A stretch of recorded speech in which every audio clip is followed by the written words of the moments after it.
All right. Boom. Where do you think you're going? Nobody's leaving. Nobody's walking out on this fun old-fashioned family Christmas. No, no!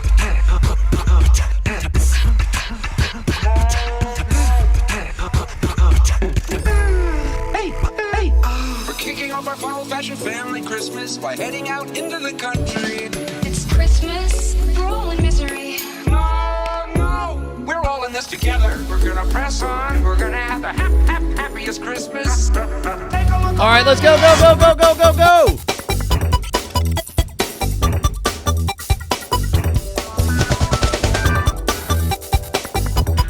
It's Cordkillers, episode negative 717. Welcome to Cordkillers, the show that thinks you should be able to watch the stuff you love when you want, where you want, on whatever damn device you please, and we're going to help you kill all the cords that get in your way. They don't have a chance. I'm Tom Merritt. Hey, I'm Brian Brushwood, and that was an awesome mashup. Yeah, I actually loved that up until they started auto-tuning. And the moment I heard the auto-tune, I was like, oh, it's an auto-tune, you know? Yeah, I was okay with the auto-tune. What do you think, guest star Justin Robert Young in the center square? I thought it was all right. And I'm very glad that on this episode, we are killing the most important cord, the umbilical cord, because this baby is live. We are live here on Cordkillers, and I'm very happy to be a part of this episode. Yeah, no, I think people missed it earlier, but Justin Robert Young had the big ceremonial scissors out and sliced right through that cord that he's talking about. I spanked Brian's bare bottom. He started yelling. Greg Louganis did a difficult triple gainer, and then and then a monkey pressed a button, and this thing started. For those of you guys who don't know, this is our brand new show. This is our first and only beta episode. We plan to be delivering regular content right after this. We are funded first of maybe two, by you, but not that. But yeah, but that's it. After that, no, definitely. We're going straight. We're going straight to the moneymaker, man. For those of you guys who signed up at patreon.com, that's patreon.com/cordkillers. Thank you. I asked Tom last night whether or not he expected anything like this, and it was one of those rare, delightful times that Tom very freely cursed in front of me, and so thank you. We were all very, very surprised, but we're not gonna run. Y'all these first. made me curse, okay? We're not going to. And then you made him say y'all. We're not going to make you guys pay for any of these. We're going to release these free just on they are, and then we'll start charging you guys later on.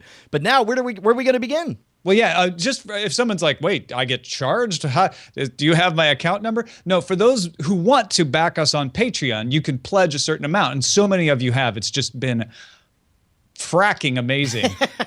So thank you again for that. But no, if you don't have a buck to kick our way, it's totally cool. You will still get this episode absolutely free. And this one's going to be free for everybody. We're not even going to count it on the Patreon is what Brian's saying. That's so what I'm saying. Without further ado, the big story. Oh, also, we only have stand-ins for all of the bumpers. So here's the first one.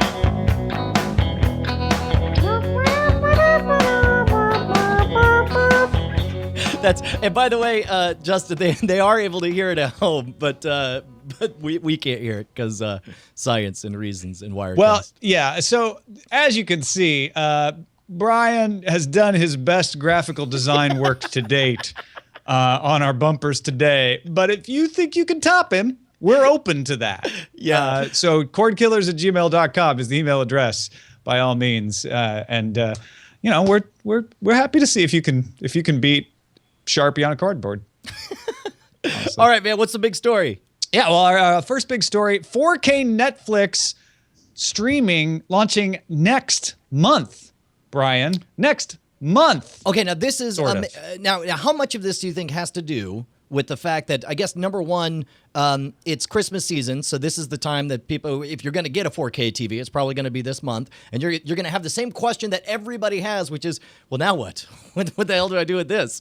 And right, you can get a few YouTube videos, you might be able to download a few things here and there, but mostly you're going to be scrambling around. Netflix is going to announce the 4K streaming partners at CES. They're actually not even going to launch the service at that point because not every TV will work with it.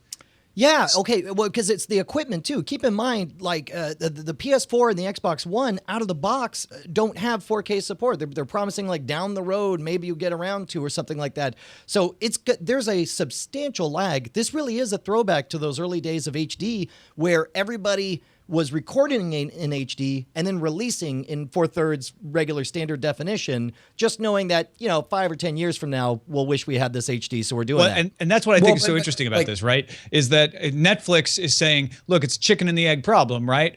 But we're going to lead the way. People are going to want that content, and we've shot House of Cards in 4K. House of Cards will be the show that leads the way into 4K on Netflix. But hold on. If this is HD, then everybody in the partners would be happy that at that rollout, as quizzical as it might have been to people who were following it as early adopters, was massively successful and redefined what television was. They don't want it to be 3D, which was obviously just a complete cluster screw. And a lot of these people that went and bought 3D televisions still have, just a complete lack of material to watch. And the stuff that is there isn't exactly great and doesn't show off the format to the best of its abilities. Of course, whether or not 3D can be showed off to the best of its abilities on the television side is kind of remain to be seen. But for 4K, I think everybody's getting their chess pieces in a row, because when they make their push, they want the reaction to be, oh my God, did you see Tom's new TV? It's amazing. We got to get one. And not, what do you mean there's no other glasses and there's only 2 movies out in 3D. Right. Well, and the other thing with HD was you had to work with the MSOs. You had to work with the cable providers, the satellite providers, to get them to offer your channel in 4K. So if you're shooting and you want to make the decision to shoot in 4K, you're putting out a lot of expense on the off chance that it might not even get broadcast in 4K. What Netflix is doing here is taking their advantage and saying, we can put it out in 4K anywhere we want. And so House of Cards, we own you. You're shooting season 2 in 4K, and we guarantee it's going to be put out in 4K. How do you think it's going to work? I guess the 2 bottlenecks that popped into my mind immediately is I guess 3. One is you got the lack of displays. There's not a lot of displays out there, but that'll change. I think people are getting excited about buying 4K TVs, even if it's just to play high-end PC gaming or something else besides watch TV on. Number 2, you've got the bandwidth, which is probably the biggest one. I wonder whether the service will involve, are you going to end up pre-buffering for 30 minutes in order to get half the movie downloaded before it starts playing? And then third is the devices that play through. I'm guessing that Rokus are underpowered or the current generation of the cheaper low end products are your Chromecast is not going to be able to deliver this. So it's going to be a matter of which devices are compatible.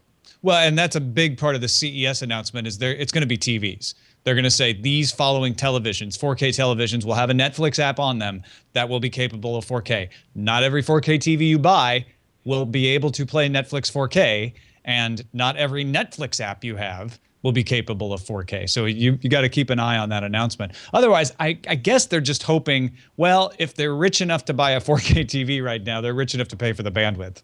Right. Well, do you guys think that this will be a leading element of what we will see in the next generation of smart televisions? We've heard forever about Apple doing a television. Would that be a part of it? The combined one device 4K display kind of television?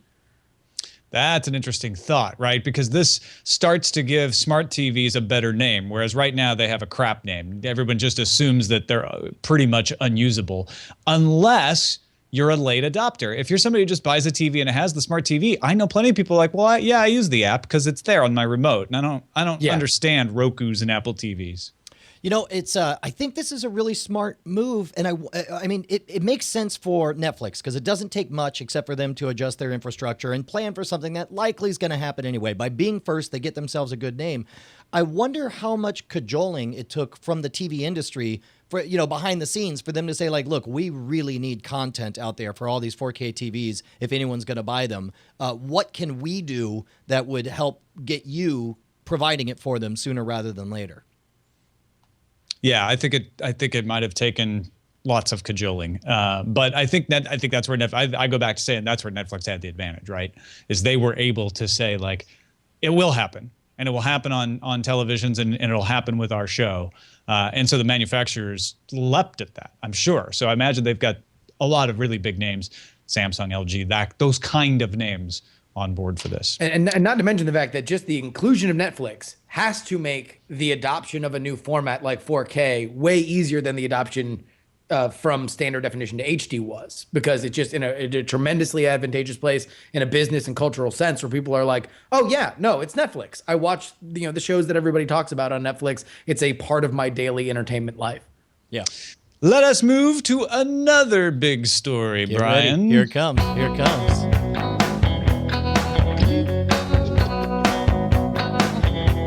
Yes, it is. Another big story.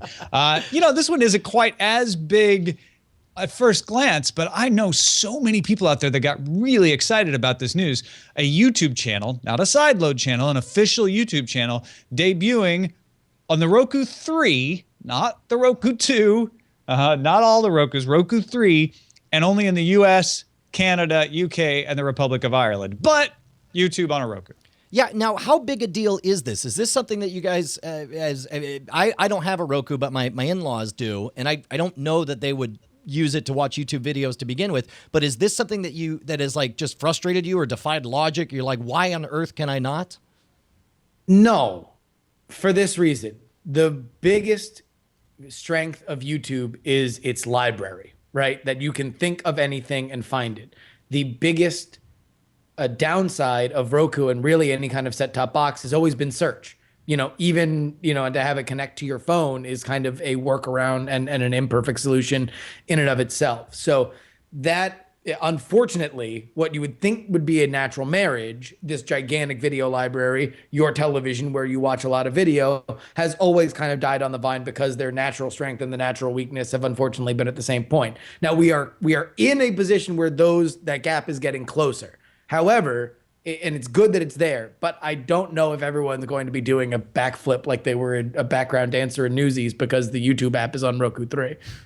On the other hand, I totally have that same impulse.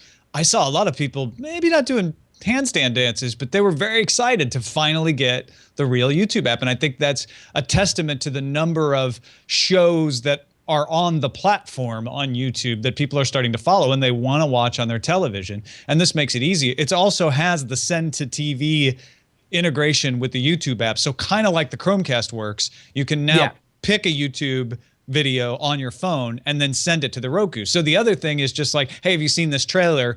Boom, I'm going to send it to my Roku and watch it up there. What was the holdup? Why did it take this long? Was there a stated reason, or was it just understood that they wanted to build their own Chrome-based platform? I don't know, and it's worth mentioning my wife works at YouTube, but I still don't know. I would guess it had to do with monetization, that it had to do with the ability to adequately deliver some sort of advertising in that app on the Roku, because that is what usually people have mentioned is the holdup in getting YouTube on any platform. So is Not this... to mention probably business priorities, right? I mean, there's just, they have so many people to work on so many things, and a native Roku player probably wasn't on the top of their list of things that they need to do for the viability of the YouTube brand. So what does this mean as far as other devices? Does this mean we're about to see similar things on Apple TV or what? Well, Apple TV has YouTube, but I would be curious if we get a better YouTube, right? I mean, the Apple TV YouTube app goes back to when Google and Apple were still friends before Steve Jobs declared he wanted to burn down Mountain Views. So I don't know how long that app even lasts. I could almost see it going the other way, where Apple just yanks YouTube off the Apple TV. Oh, that's interesting. I mean, because now we're past that the deepest chasm of that ravine, right? Like, they Apple and Google seem to be, edging ever closer to realizing that a huge information services company and a great hardware and software manufacturer kind of belong as friends. Right. And I don't think Tim Cook has the fire in his belly to go after them. But that said, one of them is going to blink at some point and say, well, we need to upgrade this app. And then there's going to be a conversation, and they're not going to want to give either one of them to the other one. Google is pretty famous for being very strict about what they'll allow in the apps that they put on these boxes. Yeah. All right. Time to take a break and thank GoHomeSanta.com for existing. Go buy it. even if you watch this after Christmas. Well, and I think, of course, for those of you guys who don't know, Justin Robert Young is the author of Go Home Santa. What's the elevator pitch you give for folks? I mean, this is very relevant now for the next 48 here's the deal. hours. 9 short stories that I wrote. They all feature Santa Claus in one way or another. They are not necessarily connected. They are all independent short stories. They are all very, very weird. If you like the idea of Santa as an alien or as a black guy who is in a huge meme video that has now been left to the wayside of humanity, then that's the kind of stuff you're going to find in this. And I will say this, it was written very specifically for this time of year. If you are currently watching this at your family's house and you're very bored, there is a chapter in there called the Santa Nickname Tournament, written specifically for like today, tomorrow, and the day after, when you are spending a bunch of time with family and you have no idea what to do. You can recommend playing the Santa Nickname Tournament, and I'd be very curious to see if anybody does it this holiday season. That's awesome. You should also mention that if you want to see one of the tracks, because you have it released both as an audiobook and as a physical copy, you can listen to a puppetized version of one of the tracks if you search for Untitled Santa Prequel and Go Home Santa on YouTube, put together by the fabulous Jackie Hearn. Excellent job, awesome. Jackie Hearn. Expect puppets in our future too, I hear. Let's show you what they'll replace in the slipstream. So wait, is there sound to these? Yeah, it's a Wirecast thing. It just feeds it out. Justin, we went over this in the hour-long pre-show meeting that we had. You don't remember? Sorry. Yeah. My bad, dog. No. We got some Hulu news in the slipstream. New Hulu CEO Mike Hopkins was able to parade around some 2013 numbers. It's the end of the year. $1 billion in revenue, 5 million paying customers for Hulu Plus, compared to 695 million and 3 million customers in 2012. Not a bad year for a site that was rumored to be up for sale a lot over the course of the year, pretty much was up for sale, and had its CEO replaced midway through the year. And keep in mind also that, 5 million subscribers is not anything to sneeze at, but these are all paying subscribers. Who knows how many multiple times more you have for people who come in and watch ads and do it just the free service. And I'm sure they make okay money off of that. But of course, it's the subscription that gives them that reliable revenue to make, smart long-term decisions. They're also touting their originals here. Article, they say they got 20 original series and double that number coming up next year. A lot of people forget Hulu has original series because they're usually shorter and lower budget than things like House of Cards or Orange is the New Black. What were you going to say, Justin? Listen, the growth that they showed did not match the growth they showed last year. And let's not forget that, as was brought up many, many times very fairly during their sale rumors, they have a business model built on a house of cards, meaning the metaphor, not the successful show. If they lose the rights to these shows, then a large portion of their traffic goes away overnight, and the business proposition that they have made for Hulu Plus subscribers is diminished exponentially with every partner that kind of pulls away from dealing with them if they want to go another way or they want to have their rights continue to escalate and they have to pay more and more and more, which is why Netflix has gone the way they have with their series. So it's interesting, but do you guys really think that any of these numbers change the fact that they're going to be shopping Hulu like a New York street vendor selling an iHeart you think NY this is all just lipstick on the pig? You're saying they're like, look how pretty she is, huh? I don't even know if she is for sale. She's a pig. Why would you I guys ever think let this a changes catch anything? like You've been that watching go? this story closer than anyone.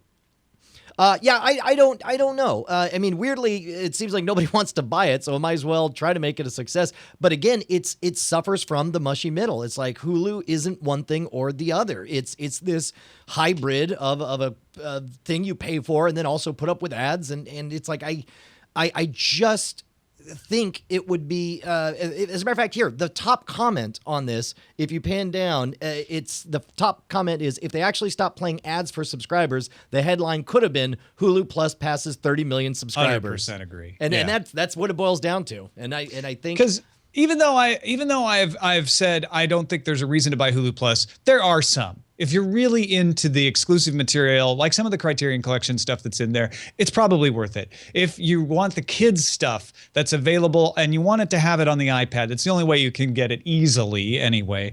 I get that. But man, Hulu could be making so much more money if they would just say, guess what Hulu Plus is? It really is a premium subscription. Fewer ads or no ads. And everything that's available on Hulu on the desktop is available on the paid version.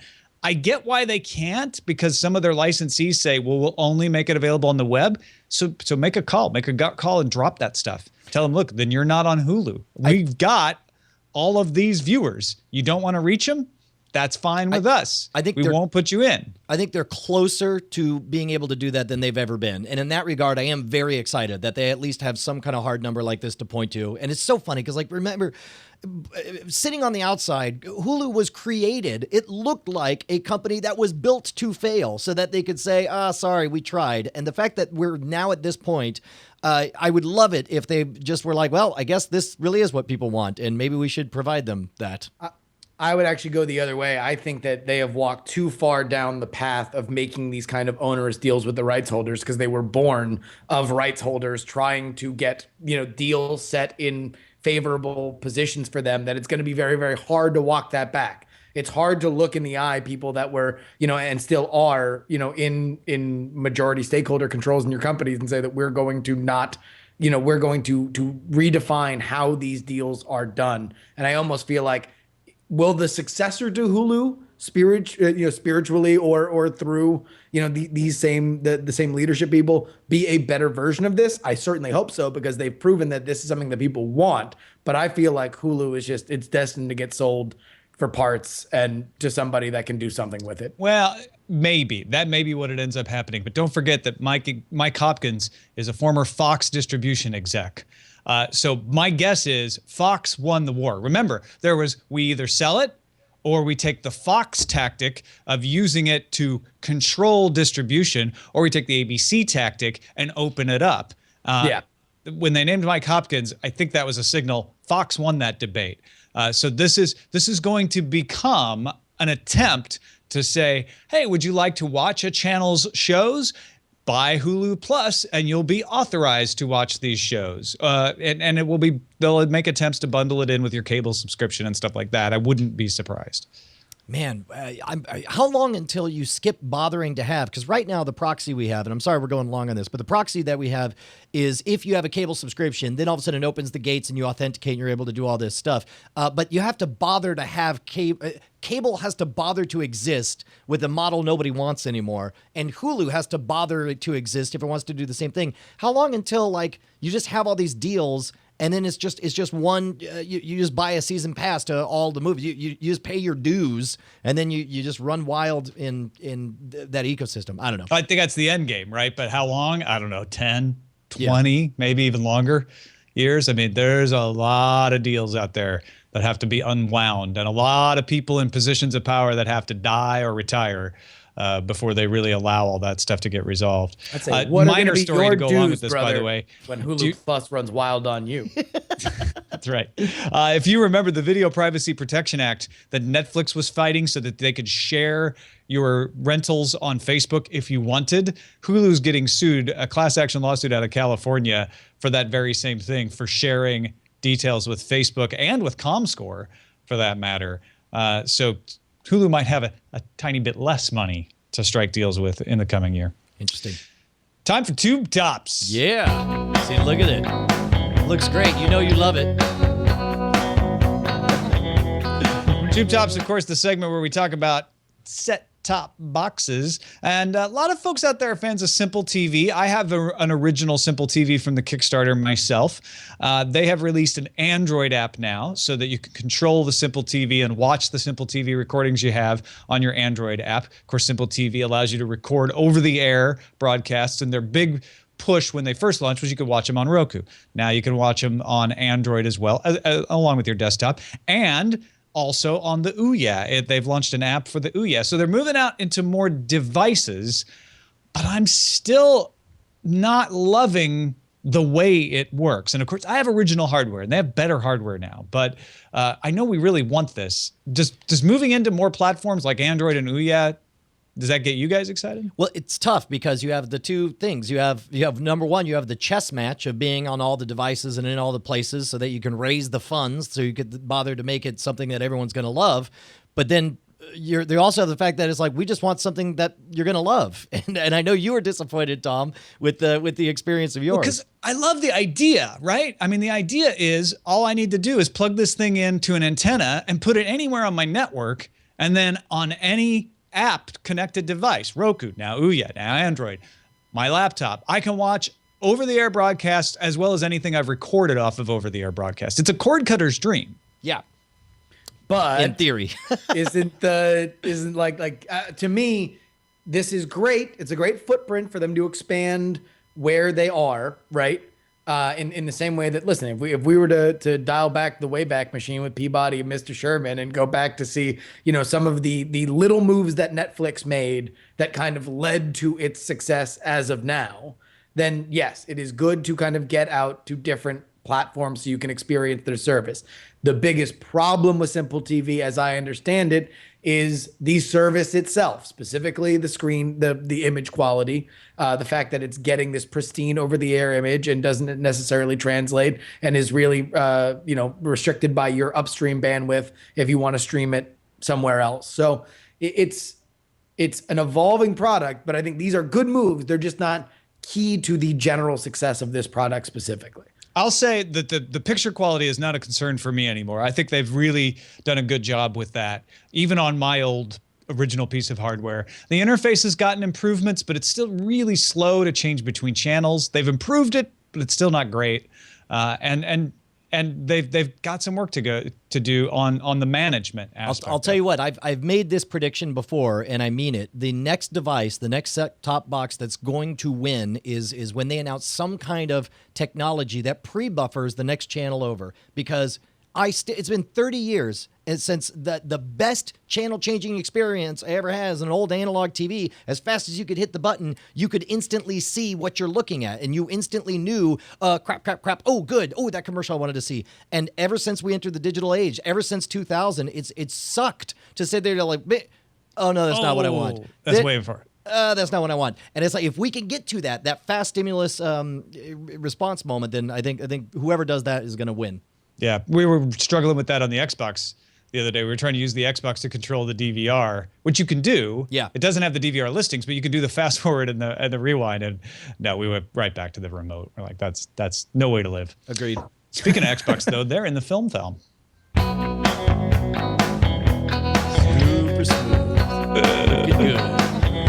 Yes, so there's a documentary coming from one of the guys behind Sci-Fi's Alphas. Zach Penn is one of the creator of Sci-Fi's Alphas. He's doing a documentary about ET, the extraterrestrial Atari games. Now, the legend is that they were such bad sellers that Atari went and dumped them into a landfill in New Mexico. So this documentary is going to hunt for those. They're going to tell the whole backstory about the making of the game and why it tanked and the legend about where they are. And then they're going to go into the landfill. They're going to excavate it, try to find evidence that these cartridges are in there. They've got one guy who says, yeah, I was 7 or 8 at the time. We all used to run out there and try to dig them up, and then they poured concrete over everything.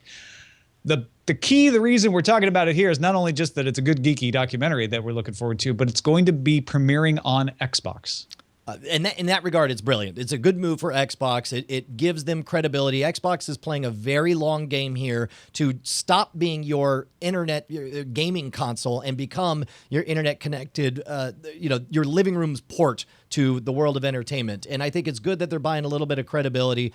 I wonder how, I mean, these are talented people. They'll know how to tell a story. And I understand that when you write a headline, you write a headline of, hey, remember that urban legend? They're going to find out what it is. Unfortunately, it just reeks of Al Capone's vault, where it's like, yeah, I know what you mean. When you're selling an answer that you don't necessarily know you can sell. Oh, come on. They know the answer. You don't sell a documentary unless you know the story. Okay, no, that's a good it to point. us like, let's find out. But like, do you think they already dug it up and they already took a peek and they're like, yeah, that'll read well, and then they left? Or how much do you think they know? They don't know if they're still. It's like right now, your friend Brian Teller of Penn and Teller fame, they just did a movie called Tim's Vermeer, right? About their friend who tried to figure out whether or not Vermeer used a camera, an early camera, to paint his pictures, and that's why he was able to get his very distinctive images. they knew the end of that story before they started shooting that movie, that documentary. Right. Well, but also, and in fact, that's the example that popped into my mind is that movie. The reason it's getting all the buzz and everyone loves it is it's not just called the real trick behind Vermeer's painting, the movie. Yes. It's called Tim's Vermeer because it's the story of a person who you come to love and appreciate his infatuation with this. And I keep in mind, I haven't seen it yet, but everyone seems to love it. And likewise, they're selling it as a story of a man's obsession to solve this mystery, right? And so in this case, but again, yes, they had a strong inclination, but they say that they've been shooting it for like 10 years or something on that journey, and they didn't know when it started. They didn't know how it was going to end up. True. But I mean, I guess I feel like and I don't know where they are in producing this particular documentary, right? But I would take a wild guess that before you get an announcement and a press release from Microsoft and they buy this property in whatever stage of production that it is in, that part of that pitch is, and then also we have this information that it's in exactly this place and we're going to dig and find it, and we have this information about where they are. It's not just like they didn't just walk into Microsoft's office in Seattle and say, "Hey, remember that thing? Let's go." No, that's right, Justin. They walked into Microsoft's office in Santa Monica. That's right. Fair point. But the documentary begins shooting next month. And they hope to have it available by the end of the year. So I kind of think you're right, Justin. And I kind of think Brian's right both. I mean, I think they have a really good idea that they're going to find them and where to find them. But I don't think they found them. I don't think they know. I think they still could dig it up and go, and also, that information was bad. Well, or the information could be right, and they're like, "Oh, this is some unforeseen rotting. You can't. It's like you have to get an archaeologist. You can tell what it was. Yeah, well, that's fair. What if they find out it's an unheard of sequel to Pole Position instead? Oh man, now you're talking. And by the way, listen, that story mentioned Zach Penn as like sci-fi's alphas. That dude wrote X2. He has written. We've in and out with the modern trajectory of awesome superhero films. Zach Penn has been all over. He is a name that you should trust. He did the first story draft on Avengers before Joss Whedon was involved. Wow, right on. He did the one that got thrown out. Is that what you're trying to say? No. Joss Whedon did some Joss Whedon-y things. He jostled it. Brian. Okay, so we're in reconstruction mode. I'm ahead of you. I made a whole bumper. Decided to mix it up. No cardboard in this one. It's time for Scandlines right now on Cordkillers. I'm throwing up the clock right now. I don't have a sound effect. What's our first story? Because this is the one where we have a timer. And you've got a timer. All right. I can reset AllCast. it. I can reset it. Hold on. There we go. You're reset. Okay. Go for it. AllCast is now in the Google Play Store for your Android enjoyment. The app shares photos and videos, not just from an Android smartphone to a Google TV, but to an Apple TV, to an Xbox 360, to an Xbox One, to a Roku, certain smart TVs, and any DLNA, most DLNA compatible devices. The one thing it doesn't do is Chromecast. Hilarious. So how is this going to, what is the short-term and the long-term effect on this? Because you have a better sense of the marketplace and what's in development.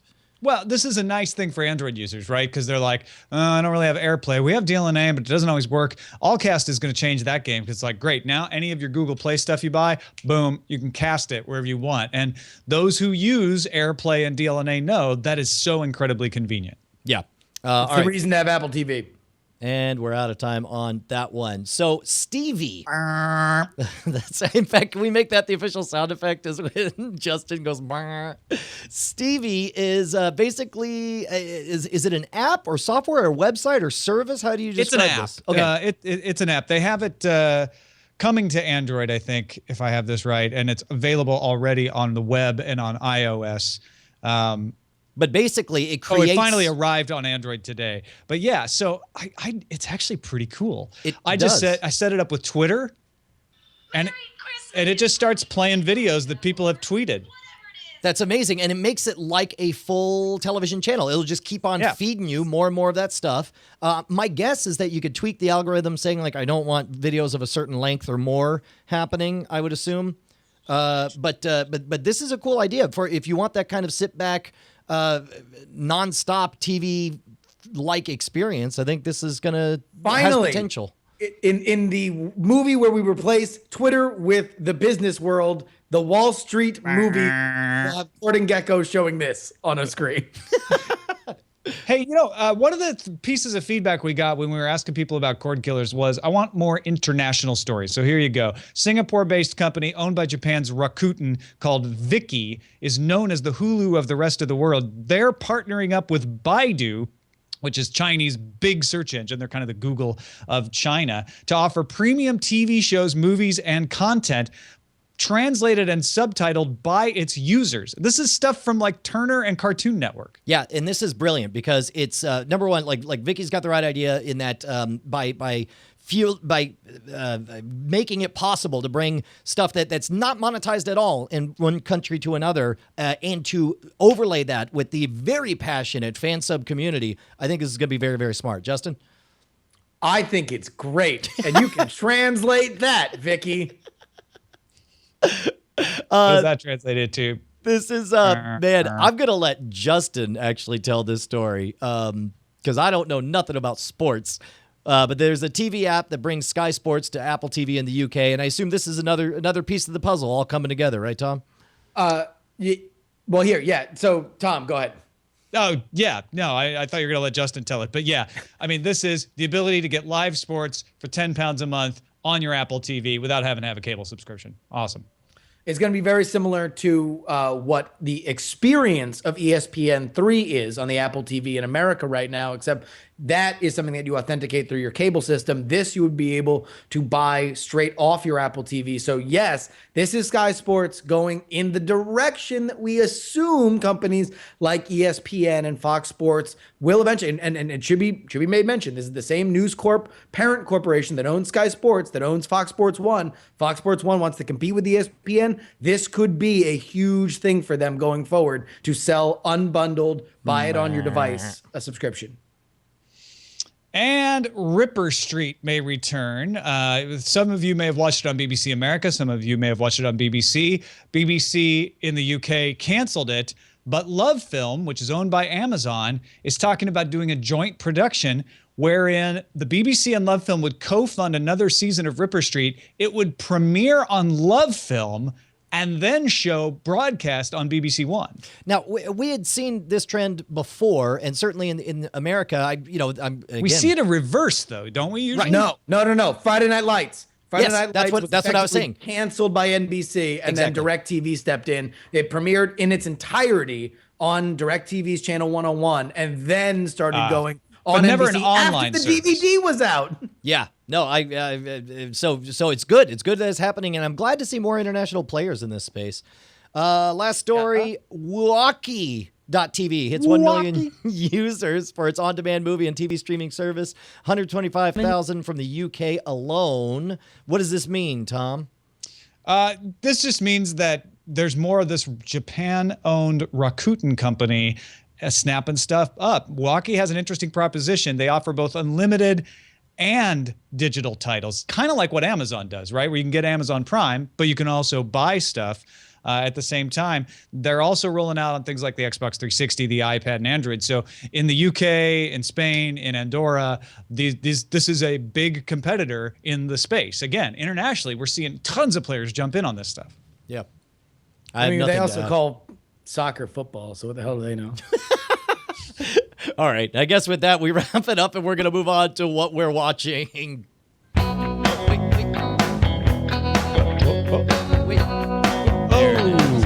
See, I got tricky there for a bit.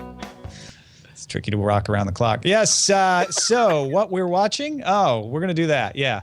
I didn't really watch a lot. Been kind of busy the last week, but I did finally get back into Orange is the New Black. Yeah. Oh, how far along in that are you?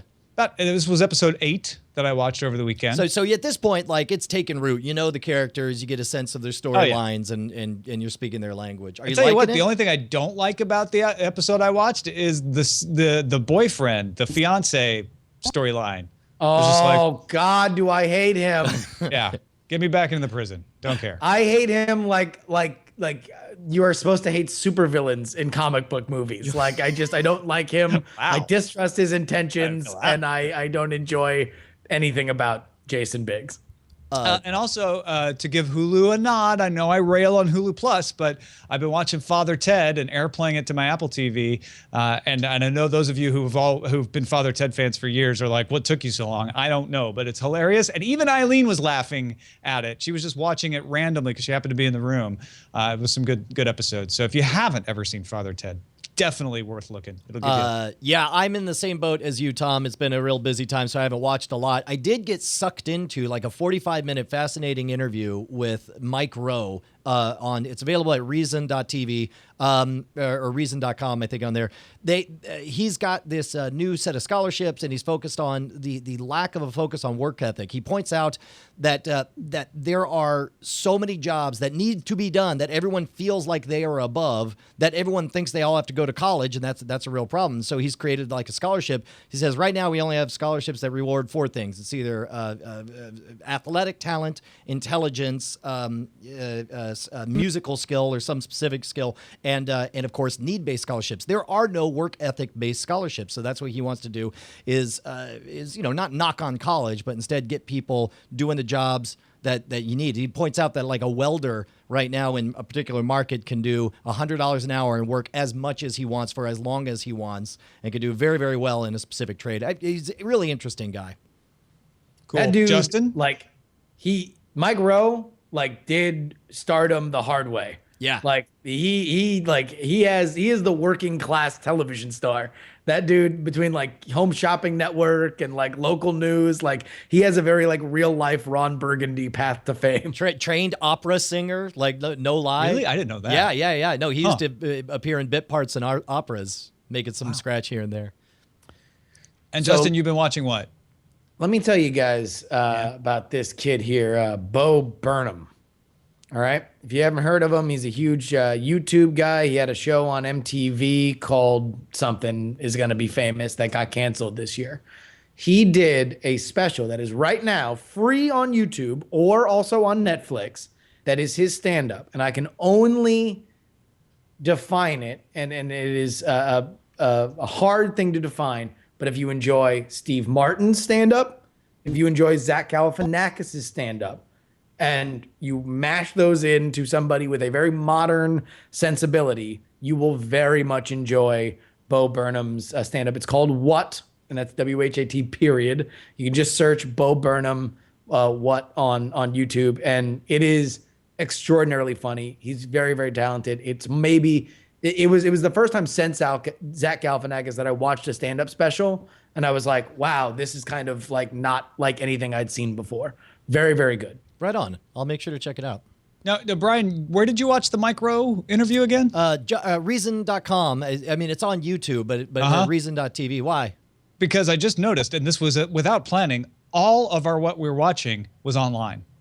Okay, I'm glad you say it, because I went when it came time for what we're watching. I was like, I watched a ton of video content, but it was all in little 5-minute pieces, and so it's like, well, the only long form thing I watched was this interview. So I wonder if the rules have to kind of shift with what we're watching, and we have to talk a little bit more about the piecemeal stuff that we've done. It's harder to remember some of that stuff because you're just like, oh, that's kind of funny, and then it goes away. But yeah, I mean, and when I say online, I mean I'm not even just saying I watched an episode of Arrow from the CW, but I watched it on my iPad. No, Orange is the New Black, Netflix, Father Ted, Hulu, Mike Rowe, Reason.com, Bo Burnham, YouTube.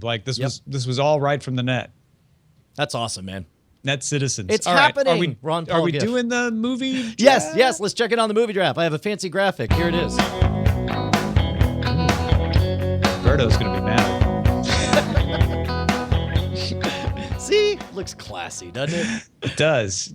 I like the consistent color temperature across all of them. I'm not saying it has to be that way for the next batch of bumpers, Sure. I'm rather proud that I pulled that off. Oh, well, I guess the only reason we're really talking about it is so we can congratulate you, Justin. Oh my God, just brutal. It's completely insane. Running away with it, Justin Robert Young, $483 million, giving credit to his idea that one movie can just crush and shape everything. Now, here's the question. We have a natural experiment here, Justin. Yeah. You paid the most any movie has ever gone for in the history of the draft. In the winter draft, yeah, right. Yes, correct. Well, I believe full stop because it's like 75 you paid? 74. 74. So what we could do is after the fact, we can retroactively say, like, what if Justin had paid his full $100 and had only bought that movie? Aha. Yeah. Would he still have won? Because that's what we need to know. No, he wouldn't.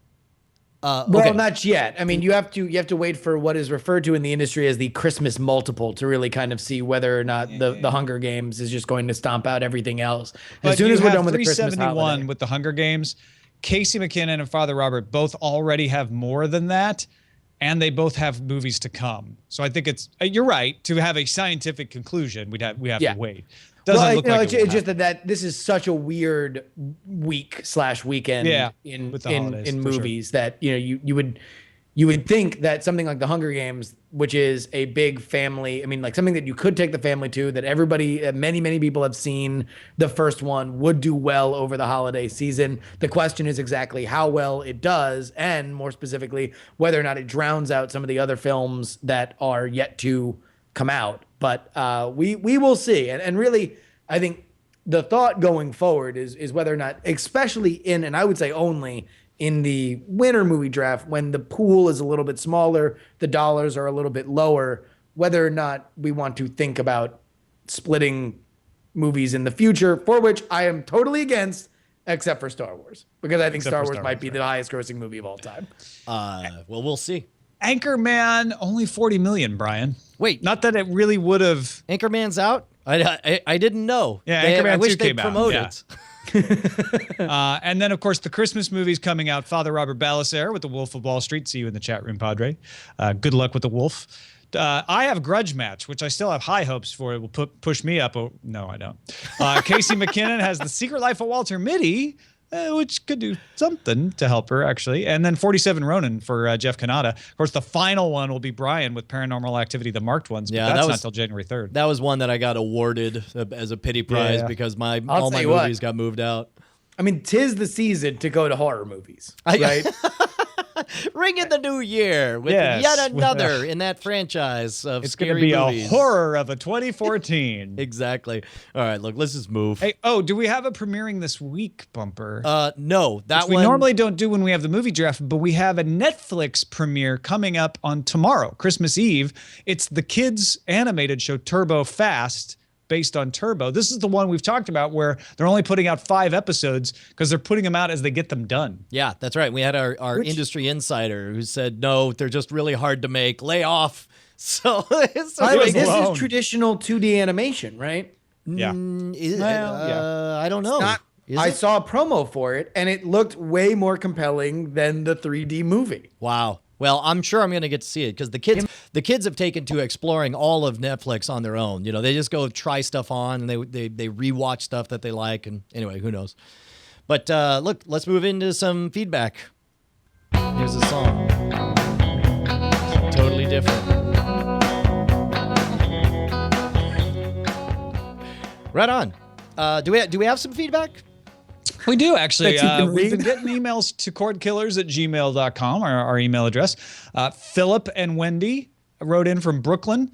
Gentlemen, in your honor, my wife Wendy and I cut the cord with Verizon today. Congrats. We canceled our cable TV but kept our Fios internet service, so we still have one cord, but it's the good one. And Verizon said, we're welcome to keep 13 local TV channels for free. I guess we don't get to keep the UHF channels. That's odd. Now we're saving $70 a month. Oops, just found out that we're only saving $65 a month because, dear valued customer, it's actually $5 more per month than they said. Oh, and we also have to pay an additional $10 to return our DVR. What? I feel like I just made a deal with some guy on Canal Street. We will continue to feast from our Apple TV where we watch Netflix and iTunes and podcasts. So we're ready for your next show. Happy holidays to you both. Thanks, Philip. $10 to return a DVR? Have you guys heard of that? Yeah. I had to pay it for Comcast, I believe, when I turned in a DVR. They have like a restocking fee. Oh, I guess I turned in a modem when I moved here, not a DVR, but a restocking fee? Yeah. For a DVR you're renting from them? I don't know if you picked up on this, Tom. Cable companies are shameless in their ridiculousness to jab you for every dime and nickel that they possibly can. Wouldn't have thought. They hire somebody that tickles you on the way out to see if change just falls out of your pockets. Can you explain to me this other note in here, because it looks like you chopped out some pieces of an email, and I'm not entirely sure what it is. Oh, do you mean the next email here? Yes. From Jamie? Yes. He says, see what you can do when the TV network is not in the USA. And he has a link to the slingbox.com page where you can get Dish World, 180 channels, $15 a month, 8-day replay period without needing a DVR because they record and store everything inside your home, outside your home. Looks great if you were an international sports or soccer fan. So you pay for it. You get it on your Slingbox, and then you can watch it anywhere your Slingbox Man, that is. sounds an awful lot like you'd be able to watch what you want when you want on whatever device you want. It's actually, I mean, it's the Trojan horse for Dish doing this for domestic, right? They're learning how this business is going to work by doing it with international channels that they can get to agree to do this because they otherwise wouldn't get any carriage in the United States.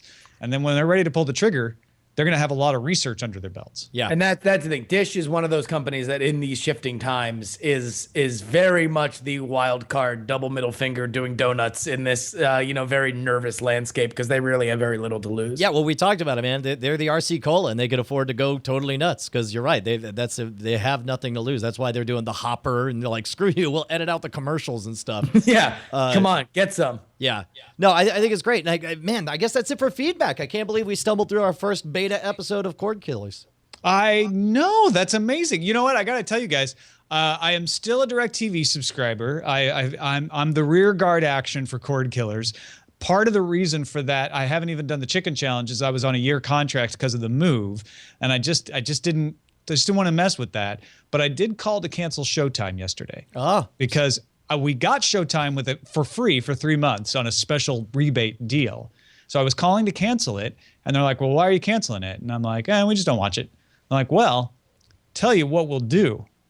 We'll take $5 off your HBO a month and $6.50 off Showtime a month, which will actually not only pay for the Showtime channel, but give you an extra $1 a month. I'm telling you, man, they're so like, desperate. So wait a minute. If I agree to this, then Showtime stays on my DirecTV, but my bill goes down $13 a month because I'm losing the Showtime, or maybe it's $11 a month, but I'm losing Showtime's cost plus $1. They're like, yes. Like, okay. All right, here's what you guys should do. In honor of Cordkillers, this brand new show, what everybody listening right now should do this week between now and the next time that this show airs, call your cable or satellite company if you still have it and cancel your service. Now, don't actually do it if you don't want to, right? But just call them and tell them that you are canceling, renegotiate your deal, and then just see what happens. I mean, because you don't have to do it. And as Brian has proven, you can literally go 12 hours on the phone with these people and they will not let you hang up. So just go ahead and just renegotiate your deal. Just go there and get yourself some free money. Yep, as a matter of fact, we have a support group for you on Google+.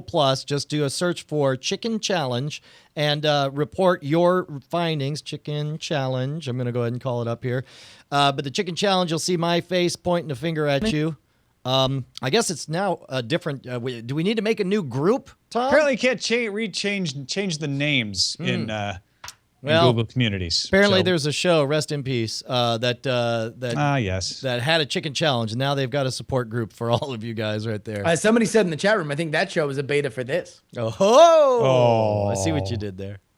Right on, man. I guess we're wrapping up this episode, but we're going to play some credits, and you're going to see a lot of names. Over 600 people went to patreon.com/Cordkillers and signed up to donate some money to get us started and off the ground, and we could not be happier or more honored. And we're going to show you all of the names. Is there anything else you guys want to say before we wrap up? Just that, I reemphasize what I said at the beginning of the show.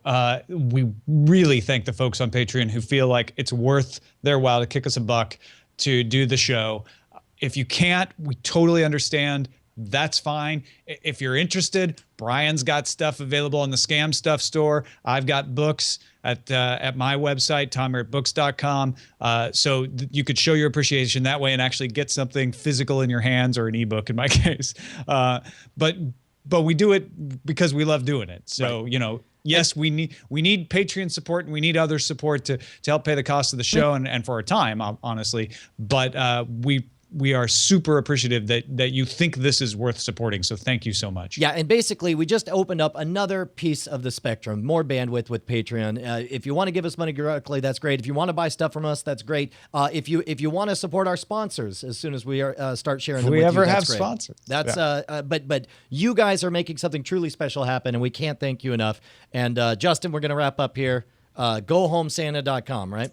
Yeah, absolutely. GoHomeSanta.com. We talked about it earlier in the show, so I would just like to say that it has been my pleasure to offer a substantial guest hosting role to you guys for the beta episode. Aha, indeed. All right, well, we'll wrap it up. Thanks for this episode of Cordkillers, guys. Bye.